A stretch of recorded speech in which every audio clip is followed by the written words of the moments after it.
Hello and welcome, ladies and gentlemen. This is the one, the only, the Azothan. We're back with more Kalimdor, the Aftermath. We are going to be watching a game submitted by Onyx the Darkbane today, titled The Horde and Alliance. An excellent game for our theme of Battles for Azeroth. Very excited to see so. Now, for those of you who know, this is generally the...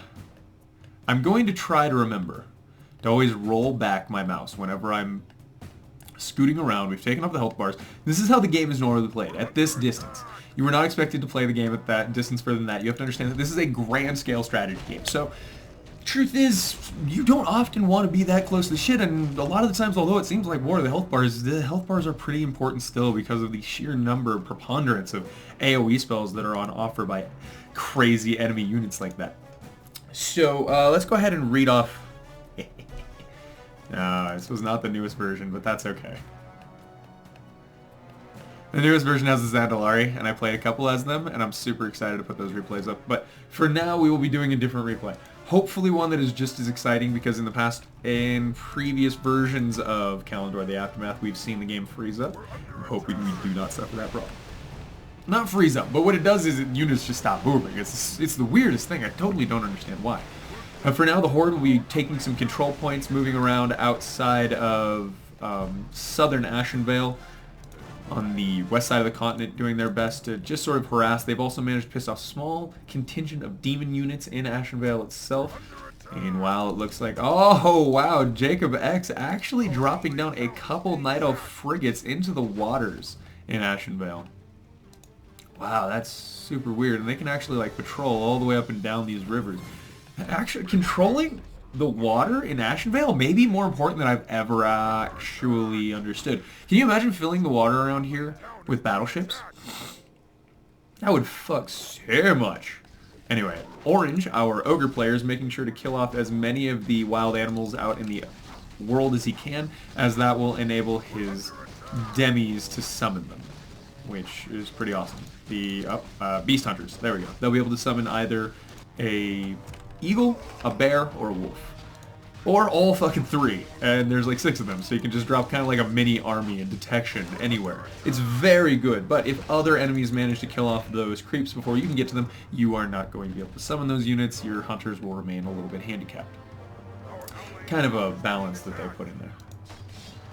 And right now in the opening salvos of the game, the most action we're going to see is going to be in Ashenvale if the druids choose to hold super aggressively, and of course as always on the islands here with the Nightborn and the Naga we'll be duking it out.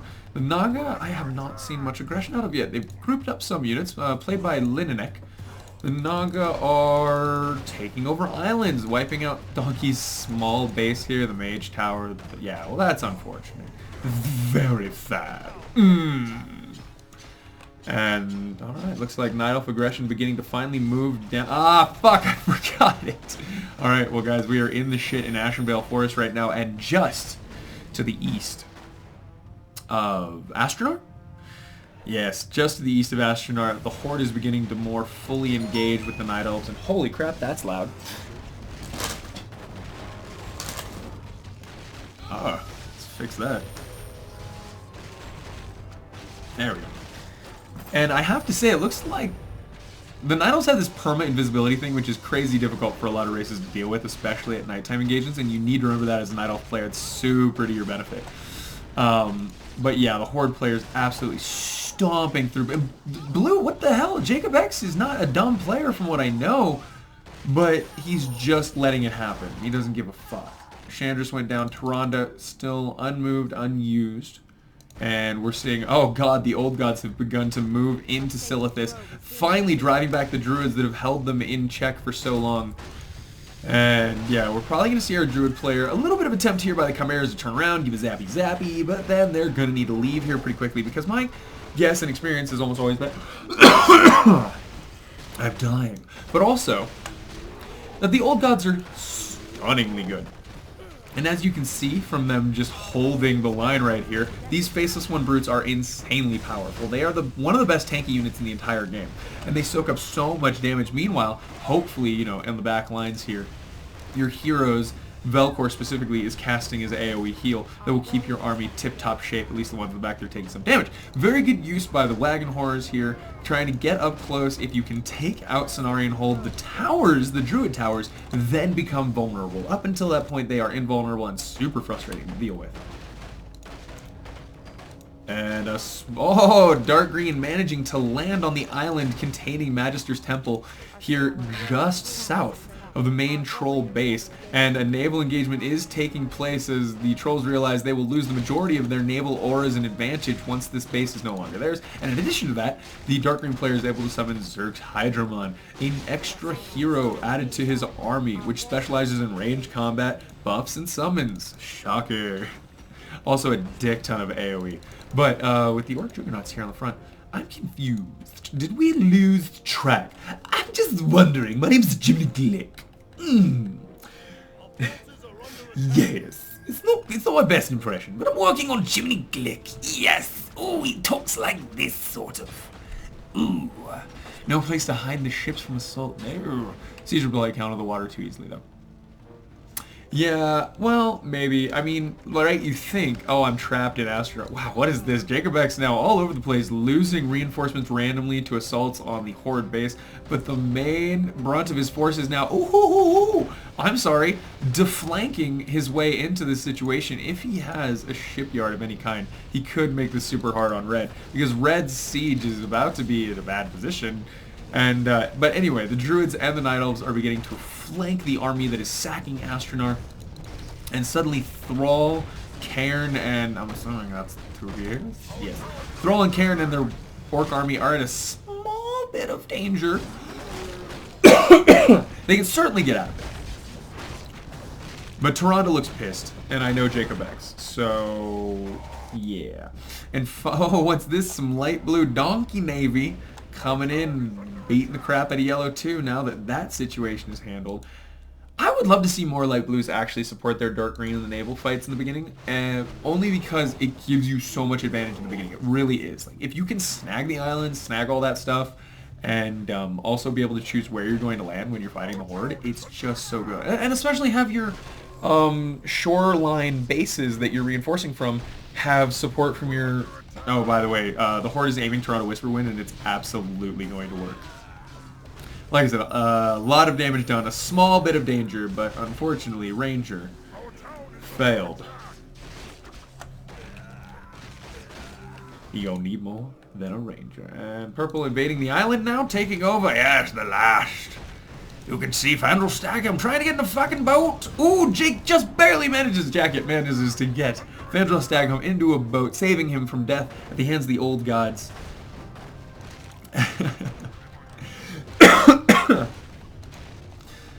And alright, the old god army is going to finish up the Druid Island right here, and then move back to the mainland and continue their assault. Jaina Proudmoore leading the Knights of Theramore, the cannons, the Cannonauds. Now, how much further... Okay, look, I only see red here, so where the balls is Grimheart? Grimheart's... OJ's got to have his own thing. Oh, he's just moving through the forest with his own little biggie mini army. And by that I mean it's definitely considerable. Oh no, and now he's finally grouped up with the main Horde force. And as we can see, these two are going to begin their movement deeper into Ashenvale, wiping out the few demons that are in Felwood. And once they move up through the Felwood, they're going to encounter the Druids' main base. And we can see Janik already repositioning his Ancients for a more aggressive defense of his main base here back at the Tree of Life and the Moonglade.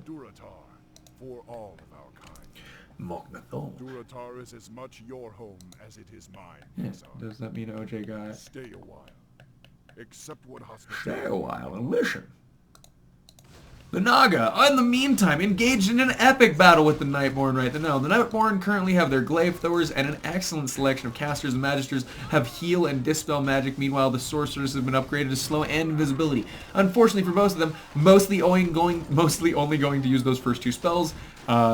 I highly recommend going for full Magister or full Sorceress one way or the other. That way you get sheep and or summons, rather than neither. And Tortheldrin here on the front line doing her best. Not to die, but failing terribly. His best. She best? We best. Court Magister's still up as Sorceress sees in. Now we're seeing finally some melee units. The Duskwatch coming out. Arcane Elemental. Where the balls did you come from then? Because that's some bullshit. Must be the... Because I'm pretty sure it's the Magisters that summon after a certain level. And or did. Maybe back into Kalimdor and the Thousand Needles area. We can see Jaina and her army still on the move, but not as of yet engaging. And time to check in with Unfert, a player that we have not been looking much at, but who is currently taking Dire Maul. He's controlling the Burning Legion, and will be doing his best to summon Archimonde and or kill Jaden throughout the game, and eventually... Jesus! Wow, I have so rarely seen a Naga player just continue to assault. And the very good use of his hero's ability to summon these Tide Mistress's Royal Guards with 850 health and hero armor. They are a wonderful little tank wall that are surprisingly easy to spam. And Parjesh, of course, you can choose to build him differently, but I always like, hey, what's up, Valor Gaming? How you doing, buddy? I've always enjoyed upgrading his Shadow Strike ability. He's excellent. Shadow Strike and then movement buff. So Shadow Strike, movement buff, surround the hero who's running away, and then just ruin his deck.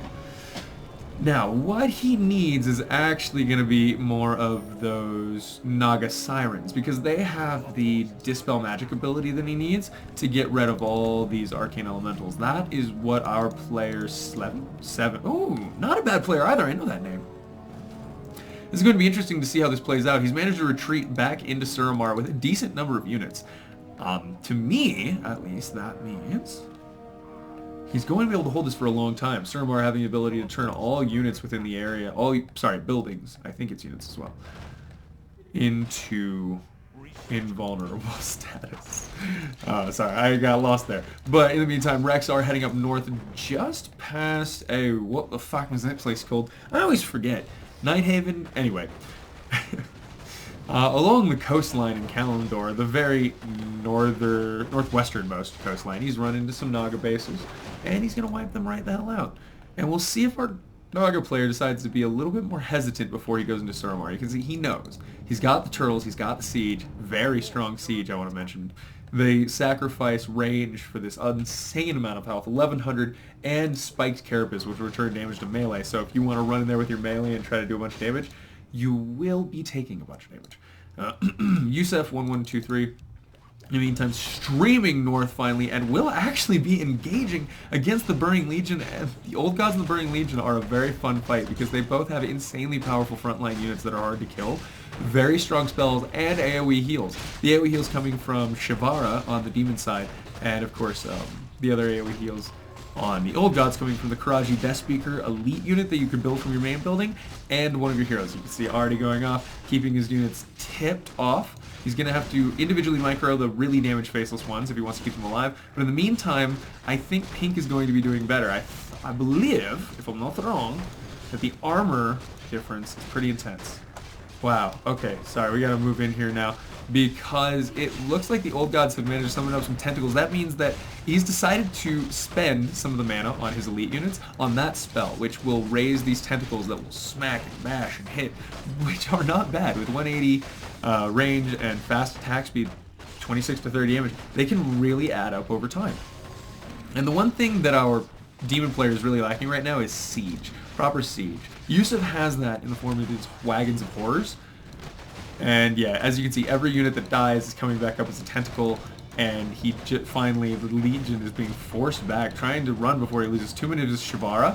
And I should point out that the Legion has an interesting hero choosing mechanic in the beginning of the game, whereby you choose one of 3 different Satyr Princes, and the other 2 Satyr Princes will become demi-heroes that you control.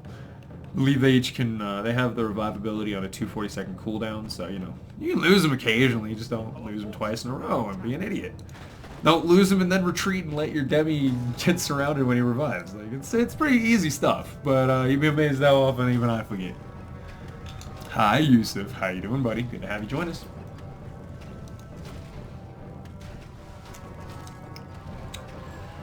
It's my Saturday. Seven's going to be fighting Yusuf here right outside of Suramar. And they're going to be getting aggressive.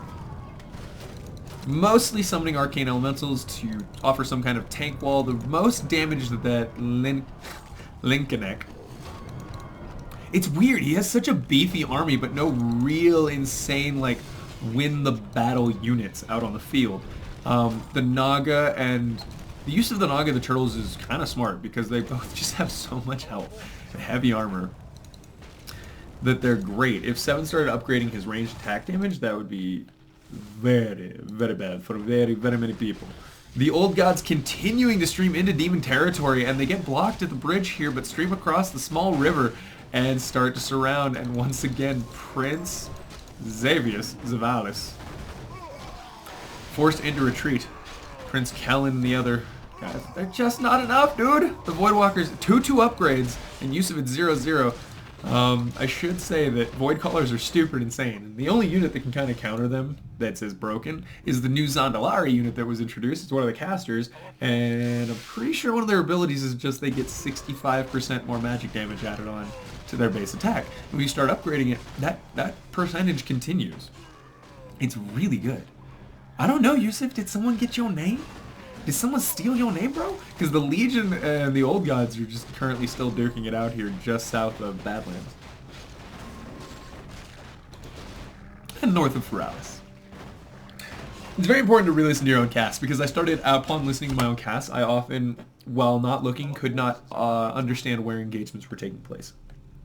And because we are so zoomed in, and because we are often looking at things in an odd way, it is that much more important that I provide context and understanding to the audience that I have failed to do on occasion. And like, there's a small group of Old God warriors left behind to distract Donkey and, wow, Magros and Donkey.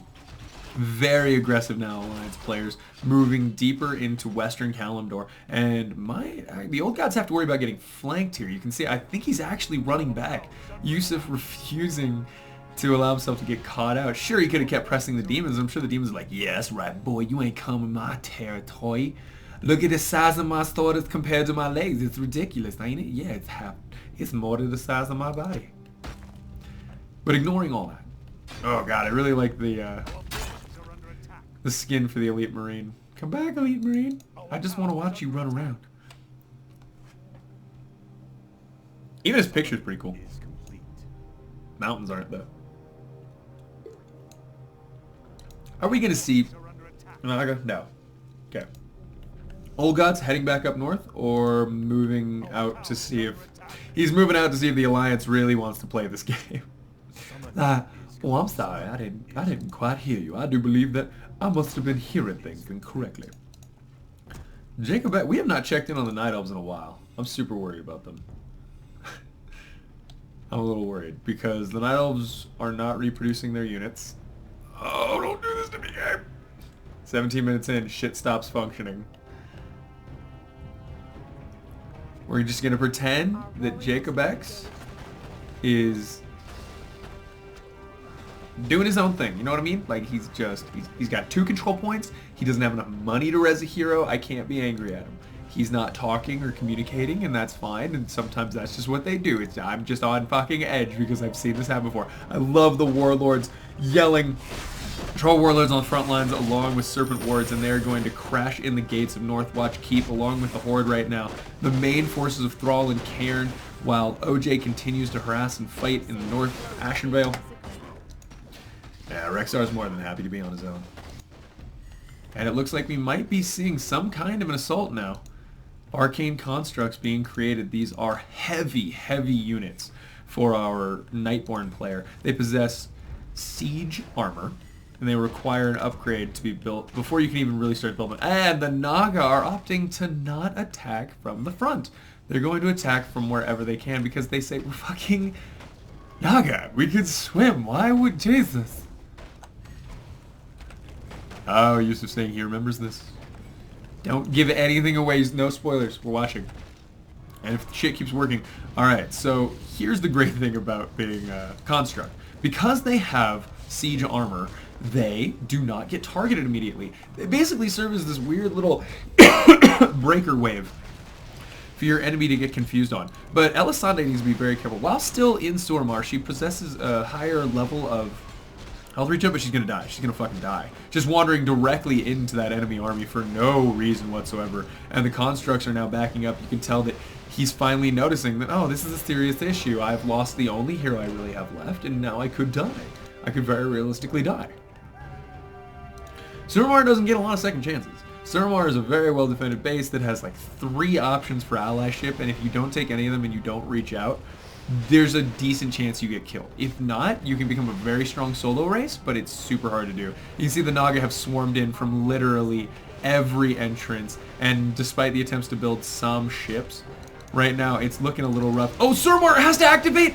It's invulnerability or it's being aimed. Oh, and it's down. Okay, so no invulnerability for this base. Had that been activated, I feel that 7 would have been just fine. On the base itself, there's the Crystal Guardian. Interesting. Just kind of left over. Crystal Guardian. Huh. I think the Naga are going to take this. Even if it's not in this exact round, you can see more reinforcements streaming in for the Naga right now. Insane numbers of Arcane Elementals for our Brave player, but it doesn't really matter when you've lost the base, except that the Wrath of Athara, the Wrath of Ajara, now on the front lines and duking it out with the Arcane Constructs. Magic versus magic. They're using the same models, obviously, but it's kind of a cool model. It does have a sea-themed feel to it, and I'm okay with that.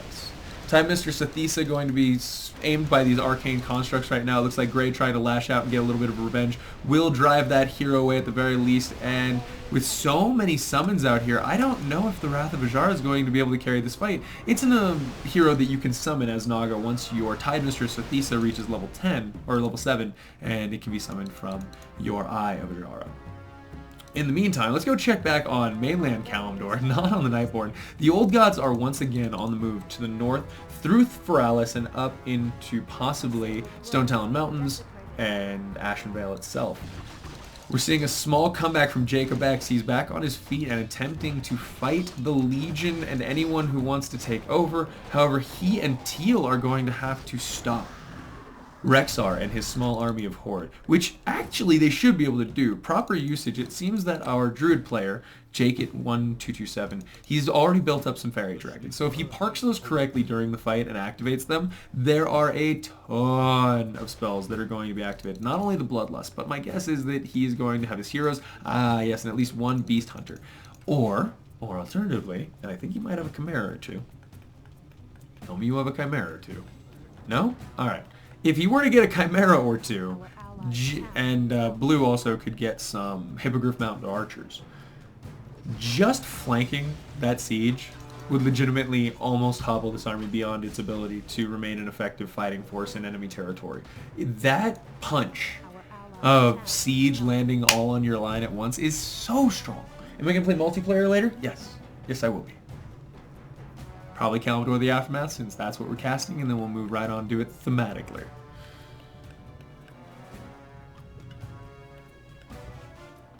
WoW is still down, makes me very sad. Huh? World of Warcraft is down? What is this? Grimheart sending some weirdly placed reinforcements and orcs just running themselves right into this old god army. I feel bad for the poor dumb bastards.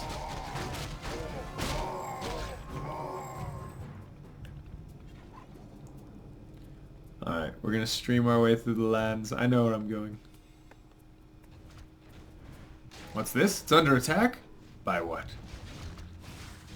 Oh, a single Doomguard having wandered away and began trouble. Oh no, I take it back. Actually, the Legion is pressing its way towards Thunder Bluff. I was gonna say Thunderbar. That's Dwarven! Don't you know that thunder, if that thunder means dwarves, what do you say? Thunder! That's Horde. Did you know Lionel was a Horde player? Can't wait for Alex Strauss to go live in Heroes of the Storm. That's pretty baller, not gonna lie. I was excited to see those additions. Heroes of the Storm is gonna keep drawing me in. Like, I'm trying to resist it so much, but it's not working. What the Diggledy Balls is going on? I feel like our great player is making a comeback. Did he manage to just murder the shit out of everything? Well, Naga's reinforcing, and he's already prepared. Again, Adepts and Sorceresses. He's going for a pure caster force. Actually, mostly Magisters. Almost exclusively Magisters. because of the Arcane Elemental Summon, which just, again, it doubles your army all of a sudden, plus you have units that are doing magic damage. It's pretty great. Blue is taking a minute to wait. Jacob X, our Night Elf player, and here comes the mini horde to invade. Let's go ahead and check back and see where the main horde is. Main horde, moving up north. Potentially around and then back down south through into Feralis and possibly Silithus.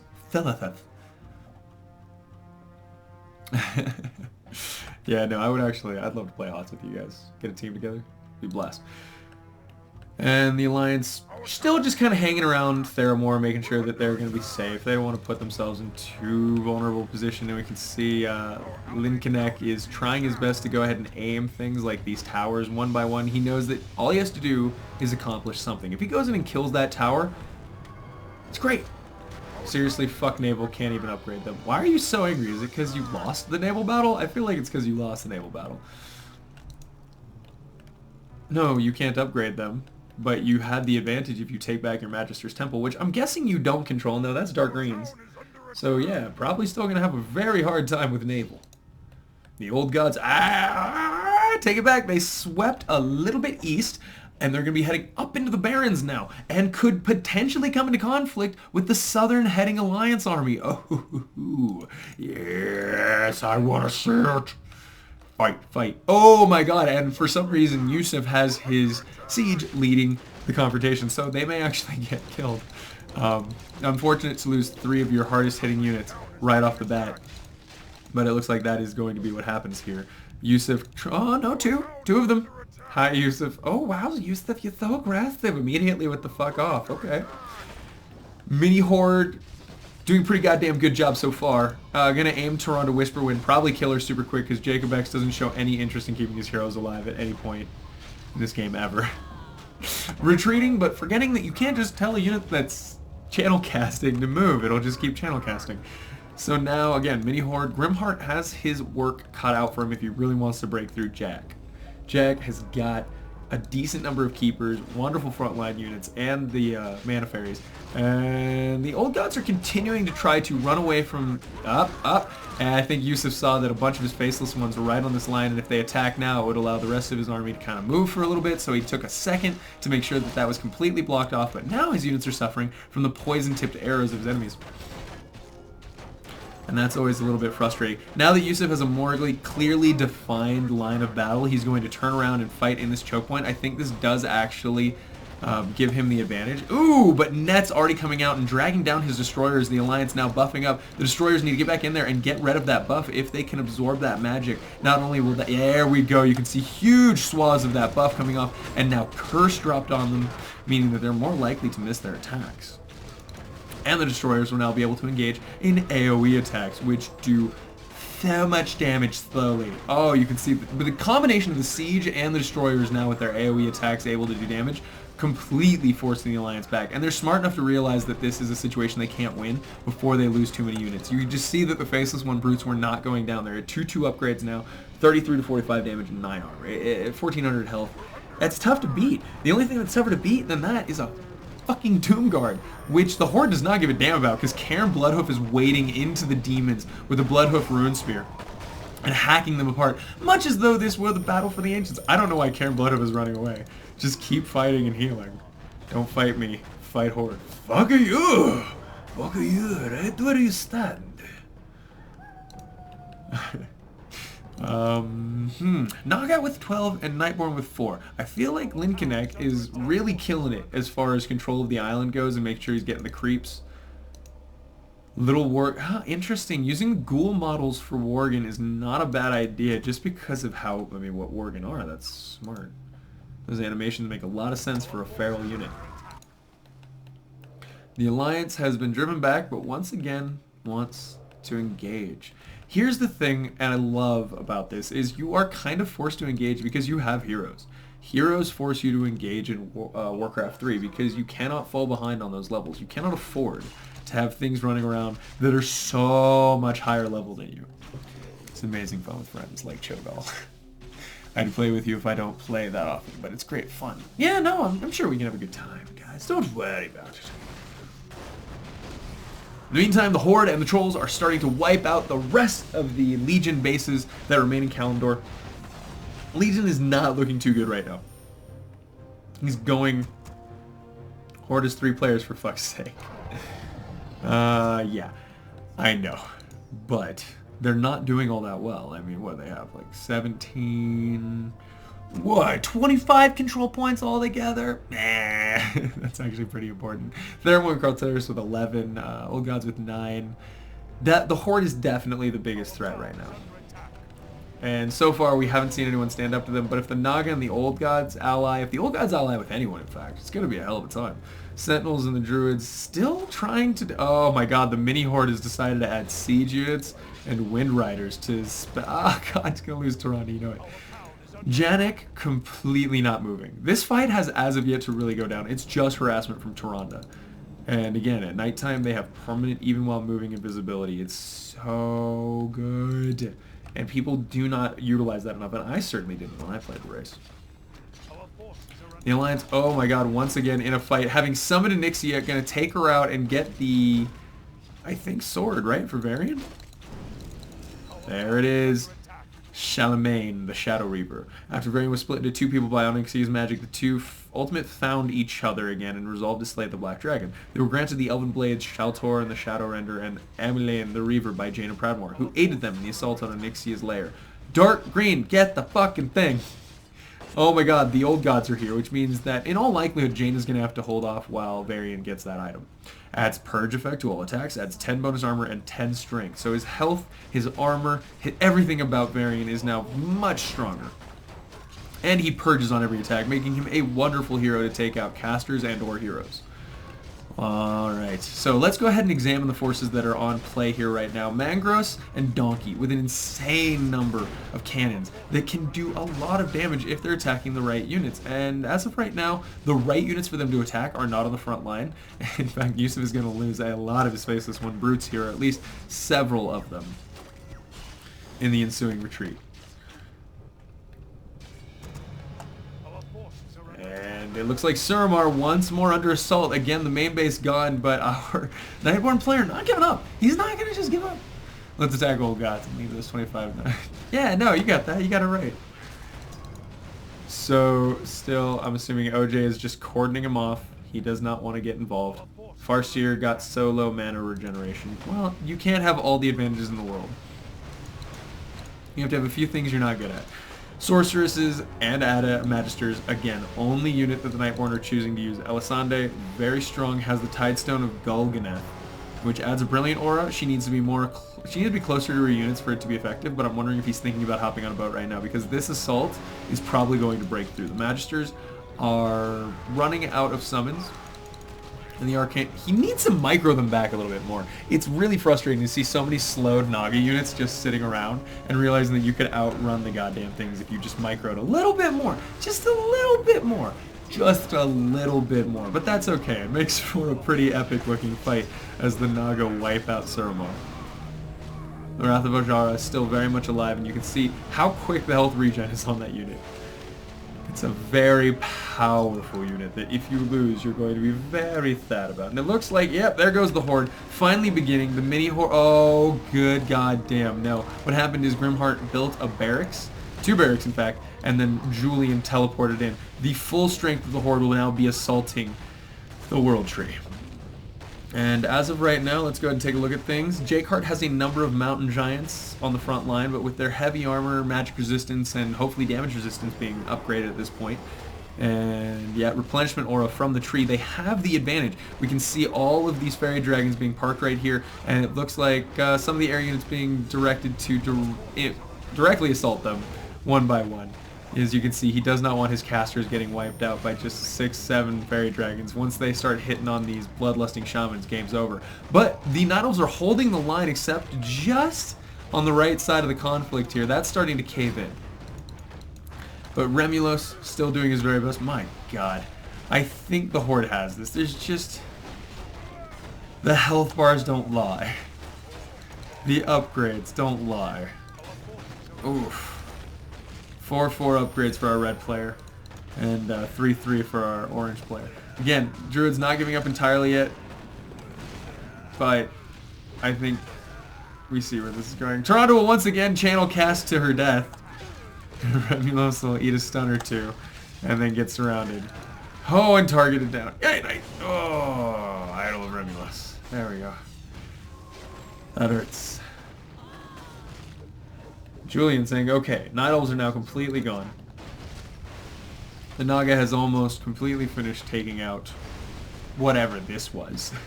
Whatever this was supposed to be, it's not. Yeah, it's just super not. Rest in peace, Suramar, most beautiful city in WoW ever. It is gorgeous, I have to say. I really did like it. I think as a game, or as a city, Suramar was just brilliant.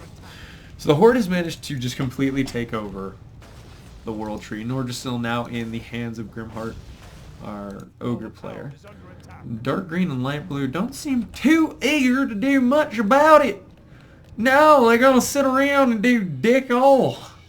Meanwhile, Yusuf, he got himself a Cho'Gall and managed to lose his other two heroes. Unfurt left the game, meaning the Legion is out now, and a number of very dangerous threats are kind of out of the question, which is really, it's always good to know that you're a little bit safe for a little while longer. Our troll player still in Ashenvale, not making much moves. Vol'jin still his only hero. Our allied town is being attacked. Jacket, Jacob, Julian. Jacket, what are you gonna do? He's got an out-off transport down here in... Oh, no. Heading to... Not Nordrassil, but Teldrassil? Pretty sure. This is Teldrassil, right? Anyway, I think he's heading to Teldrassil. They're going to group up and try to survive here. This is a very difficult base to take. You have to have either a strong navy if they choose to defend it here, or you have to have a very powerful melee group and meat shield to get through a portal that is potentially surrounded by that many towers. And units, generally. Oh, Night Palace. Alright, Elisande managed to escape the destruction of Suramar and is... Oh, but 7 found. Never mind, that's 7. 7 is Elisande. Derp. He's going to become a fucking banana farmer. So, for those of you who don't know, in Kalimdor the Aftermath, if you find yourself just a little bit scared, if you find yourself just a little bit rejected from the world, you can come over here to Banana Island. It exists right about in the middle of the map at the very bottom. And there's several creeps. They're very strong. They respawn occasionally. They give a little bit of money. But the really thing that gives money is these palm trios. If you control the palm trees, occasionally they will drop bananas. And then occasionally those things will respawn. The trees will no longer be in your control. And then you have to take control of the trees again. And then you can pick up more bananas. And it's awesome. You basically just become a banana farmer until you can get back into the world. But you can often have several banana farmers trying to fight each other for the right to farm said bananas. And that's when shit gets out of control. I'll tell you how I became the prince of a place called Bel Air. Oh no, Cho'Gall! Watch out, motherfucker! The Alliance want to murder your ass! That's a very aggressive aim on Cho'Gall there. I don't know if he's going to be able to get out. You can see he's trying to move his demi. He's popping off the occasional demi hero heal. But they're good, Cho'Gall. Donkey deciding to give up on his aim halfway through. Interesting. I'm not sure what your motivation is, child, but I'm intrigued.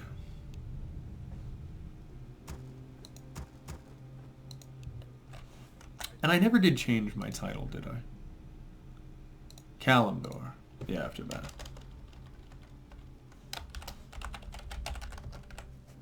There we go. Back into the game. Now, back to the fight. Parjesh, now level 8. I'm serious, he's a super good hero aimer. That Shadow Strike and then movement buff, it just, makes him what he is. Alright, the Alliance beginning to engage just north of Onyxia's lair and just outside of Theramore. It looks like they will be driven back by the old gods. Once again, the Faceless One brutes on the front lines with 3/3 upgrades are demolishing. And Cho'Gall has the ability to cast not only AoE buffs for his army, but AoE damage on the enemy army. That is mostly where his strengths lie. He's an intelligent strength character. I had the thought the other day that, you know, I was living my life, most of it, like I was an agility intelligence character, and then I one day needed to accept that I was probably a strength charisma. And that's what I needed to, you know, focus on. Jacket not giving up yet. Fandral Staghelm and what's left of the Keepers of the Groves are going to try to regroup as much as they can. In the meantime, the Alliance has run away to actually set up a brand new base on the old Troll Islands right now. I'm not sure if they're accepting that Theramore is going down or what's going on, but you gotta know that Yusef is looking to end that threat as quickly as possible because he knows what the Horde is capable of doing. Now, personally, I would probably leave the Horde alive just for the fact that I would want to lure them into a fight with the Alliance and then flank the Horde, because I think that's one of the only ways that they can possibly be knocked out right now. And as we have finished several major battles right now, and we're watching the forces now regrouping, the Horde, the Old Gods, the Horde, the Old Gods, and the Naga are really the main players in this game right now, with Seven and several other players sort of on the periphery, acting as banana farmers or refugees. So we'll start in the next episode. People in the stream, please stay here. People in the VODs, come check it out in the next one tomorrow. I love and we'll see you guys later. Take care.